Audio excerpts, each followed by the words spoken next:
This month, we are recognizing the one-year anniversary of the ice storm that impacted northern Michigan last year. That storm, like many other storms that have impacted the U.S., resulted in widespread power outages. It was an extended natural disaster event. When events like that happen, it often overwhelms a community's resources. That's where the Federal Emergency Management Agency, or FEMA, comes in. FEMA functions like an insurance policy for not-for-profit electric utilities, for local communities, and for homeowners and businesses facing a natural disaster.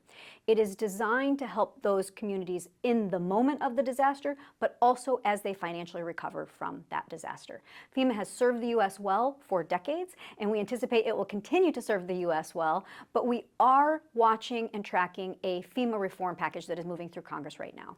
That bill, H.R. 4669, does four important things. First, it sets limits on how long FEMA has to make a decision about what they will reimburse, and then also how long they have to disperse those dollars to the communities and the utilities that are impacted. That's important because during that period of time, these communities are cash flowing all of the cost for recovering from that storm, which puts incredible interest rate burden on them, but also means that they're carrying all the cost of that storm until the insurance policy reimburses it. This just makes sure that that timeline is reasonable.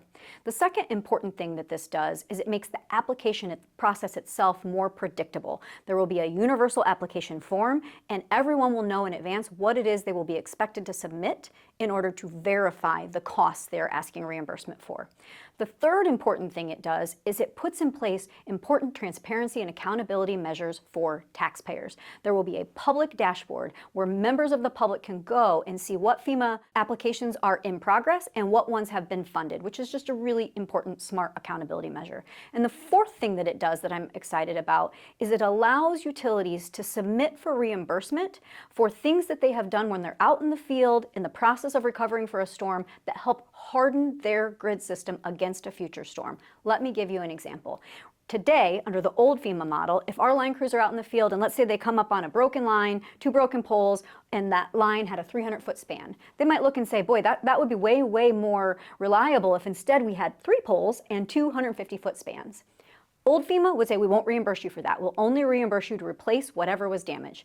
This reform package would say, well, that was a really smart investment in future reliability. We would reimburse that. So it's just a really smart way to make sure we're not only using those taxpayer dollars well to help that community recover from the storm, but we're also protecting them against the next storm coming their way.